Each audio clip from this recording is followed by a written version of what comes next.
નમસ્કાર, હું દીપલ. આપ જોઈ રહ્યા છો ગાંધીનગરની સૌપ્રથમ web news channel live Gandhinagar. તો આવો નિહાળીએ આજનું જીવતું ધબકતું ગાંધીનગર લાઈવ ગાંધીનગરની નજરે. વડાપ્રધાન શ્રી નરેન્દ્ર મોદી દ્વારા નશામુક્ત યુવા ફોર વિકસિત ભારત સંકલ્પ અભિયાનનો રાષ્ટ્રવ્યાપી શુભારંભ કરવામાં આવ્યો હતો. માય ભારત સ્વયંસેવકો, એનએસએસ સ્વયંસેવકો, શાળાઓ, કોલેજો, શૈક્ષણિક સંસ્થાઓ અને 125મી વધુ આધ્યાત્મિક સંસ્થાઓ સહિત દેશભરના હજારો સ્થળોના યુવાનોએ આ કાર્યક્રમમાં વર્ચ્યુઅલી ભાગ લીધો હતો. સમગ્ર ભારતમાંથી બીએપીએસ સંસ્થાના વિવિધ 60મી અધિક સેન્ટરોમાં આવેલ 30,000મી અધિક યુવાનો અને યુવતીઓ આ અભિયાનમાં સહભાગી બન્યા હતા. લાયન્સ ક્લબ ઓફ ગાંધીનગર ફેમિનાએ ઓગસ્ટ માસની બોર્ડ અને જનરલ મીટિંગમાં ક્લબનું ઓરિએન્ટેશન, CQI અને ન્યૂ મેમ્બર્સ ઇન્ડક્શન સેમિનાર સંપન્ન કર્યો.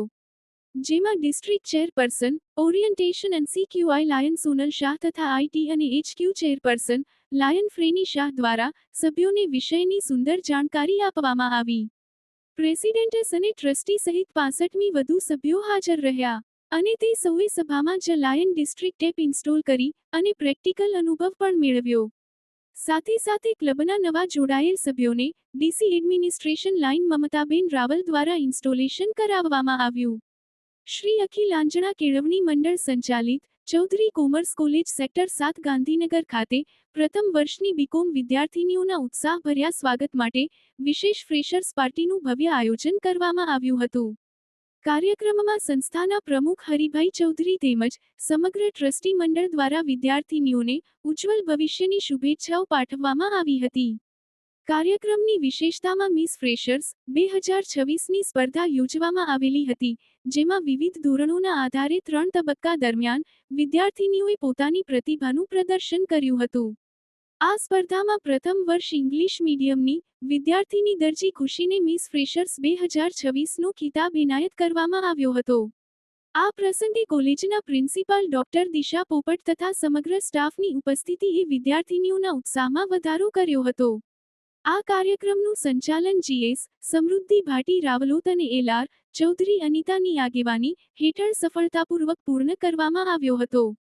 ચંદ્રાલા સ્થિત ઉમા સંસ્કાર તીર્થ કન્યા વિદ્યાલય ખાતે નારી વંદન કાર્યક્રમ અંતર્ગત વિદ્યાર્થીનીઓ માટે કાનૂની જાગૃતિ અને માર્ગદર્શન શિબિરનું આયોજન NSS યુનિટ દ્વારા કરવામાં આવ્યું હતું.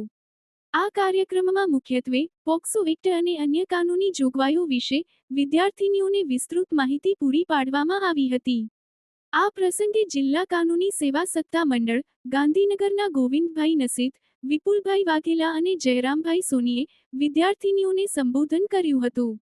તેઓએ ખૂબ જ સરળ અને સમજાય તેવી ભાષામાં પોક્સો એક્ટના વિવિધ પાસાઓ, જેમ કે આ કાયદાની જરૂરિયાત, ગુનાની વ્યાખ્યા અને ગુના સામે કાયદાકીય રક્ષણ મેળવવાની પ્રક્રિયા વિશે સમજ આપી હતી. માણસા તાલુકાના ઇટાદરા ગામમાં શેઠ શ્રી CL કેળવણી મંડળ સંચાલિત પટેલ MM હાઈસ્કૂલ ખાતે શૈક્ષણિક પ્રવૃત્તિઓની સાથે સાથે વિદ્યાર્થીઓના સર્વાંગી વિકાસ માટે વિવિધ સહ-અભ્યાસિક પ્રવૃત્તિઓનું નિરંતર આયોજન કરવામાં આવે છે. જેના ભાગરૂપે તાજેતરમાં શાળામાં દેશભક્તિ ગીત સ્પર્ધાનું આયોજન કરવામાં આવ્યું હતું. આ સ્પર્ધામાં શાળાના વિદ્યાર્થીઓએ ઉત્સાહભેર ભાગ લીધો હતો. વિદ્યાર્થીઓએ દેશભક્તિના ગીતો રજૂ કરીને વાતાવરણને દેશપ્રેમના રંગે રંગી દીધું હતું. સ્પર્ધાના અંતે પ્રથમ ક્રમાંક વાઘેલા વિશ્વા, દ્વિતીય ક્રમાંક પ્રજાપતિ માહી તથા તૃતીય ક્રમાંક પટેલ મિત્તલ વિજેતા થયા હતા.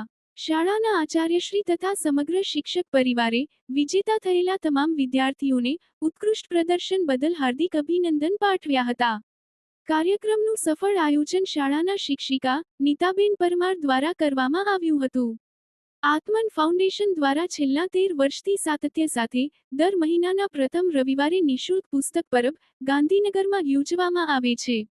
ઓગસ્ટ મહિનાના પહેલા રવિવારે વરસાદ છતાં પુસ્તક પરબ નિયત સમયે બલરામ મંદિરમાં યોજાઈ હતી. ગાંધીનગર શહેર ભાજપના પ્રમુખ શ્રી આશીષભાઈ દવેએ પરબની મુલાકાત લઈ પુસ્તક પ્રેમીઓ સાથે સંવાદ કર્યો હતો. પુસ્તક પરબની અંદાજે 75મી 80 જેટલા ભાવકોએ મુલાકાત લઈને પોતાની પસંદગીના પુસ્તકો ભેટ રૂપે મેળવ્યા હતા. પરબને કુલ 130 પુસ્તક સામયિકો ભેટમાં મળ્યા હતા, જ્યારે વાચકોને 168 પુસ્તક સામયિકો ભેટ રૂપે આપવામાં આવ્યા હતા. જ્યારે વાચકોને 168 પુસ્તક સામયિકો ભેટ રૂપે આપવામાં આવ્યા હતા. ગાંધીનગરના સ્થાપના દિવસ મૈત્રી દિવસ નિમિત્તે સહુએ પરસ્પર શુભેચ્છાઓ પાઠવી હતી. પુસ્તક પરબ તરફથી ભાવકોને બોલપેન મૈત્રીના પ્રતીક રૂપે ભેટ આપવામાં આવી હતી.